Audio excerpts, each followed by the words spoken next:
नमो भगवते वासुदेवाय नमः। हरे कृष्णा, राधे राधे। नमस्कार प्रिय भक्तजनों, आज है अपरा एकादशी। अपरा एकादशी की व्रत कथा लेकर आई हूँ। इस वीडियो के माध्यम से आप सभी से शेयर करने वाली हूँ, तो आप वीडियो को अंत तक जरूर से देखिएगा। आप सभी पर भगवान श्री नारायण और माता लक्ष्मी का आशीर्वाद सदैव सर्वदा बना रहे। आप सभी को अपरा एकादशी की ढेर सारी शुभकामनाएं, बधाइयाँ। पौराणिक कथा के अनुसार महीध्वज नाम का एक राजा रहता था। उसका एक छोटा भाई बेहद ही क्रूर और अधर्मी था। छोटा भाई बड़े भाई को मारना चाहता था। ऐसे में उसने भाई को मारने के लिए फैसला किया और उसने रात के समय महीध्वज की हत्या कर शव को पीपल के पेड़ के नीचे गाड़ दिया। अकाल मृत्यु होने के कारण महीध्वज पीपल के पेड़ पर रहने लगा। वहीं पर महीध्वज उत्पात मचाने लगा था।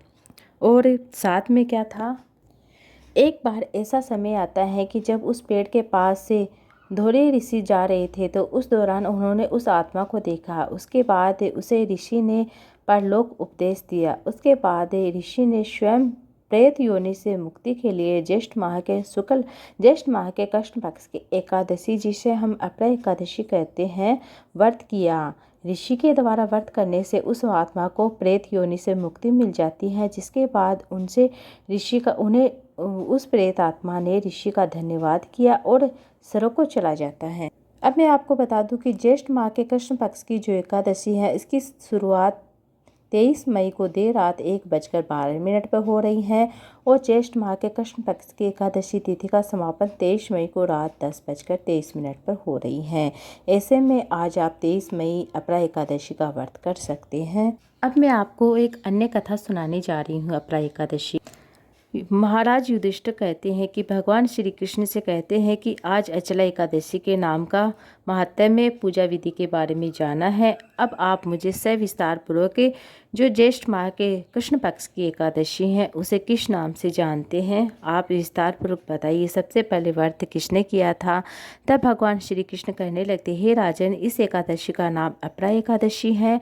यह अपार धन देने वाली और जो लोग इस एकादशी का व्रत करते हैं, उन्हें यश कीर्ति की प्राप्ति होती है और इसका व्रत रखने से ब्रह्म हत्या, भूत और पर निंदा आदि सभी पाप दूर होते हैं। इस व्रत से स्त्री गमन, झूठी गवाही देना, झूठ बोलना और किसी भी कार्य में कल्पित शास्त्र पढ़ना, झूठा ज्योतिष और झूठा वेद पढ़ना आदि सभी पाप नष्ट हो जाते हैं। जो क्षत्रिय एकादशी को जो क्षत्रिय युद्ध से भागता है, जो शिष्य गुरु से शिक्षा ग्रहण करते समय उनकी निंदा करता है, वे नरक में जाते हैं। लेकिन इस एकादशी का व्रत करने से सभी पाप नष्ट हो जाते हैं, कट जाते हैं। ऐसा कहा जाता है कि तीनों पुष्कर में कार्तिक पूर्णिमा स्नान करने से या गंगा तट पर पितरों का पिंडदान करने से फल मिलता है, वह अपरा एकादशी का व्रत करने से मिल जाता है।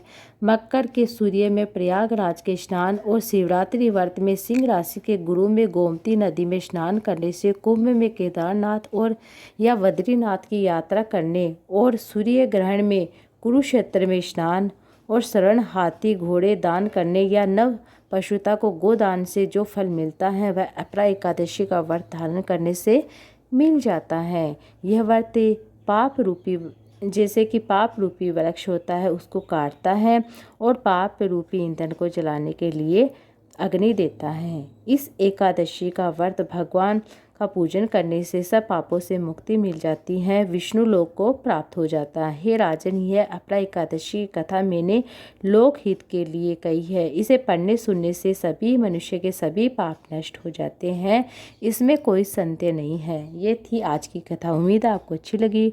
वीडियो अच्छी लगी तो वीडियो को लाइक ज़्यादा से ज़्यादा शेयर कीजिएगा।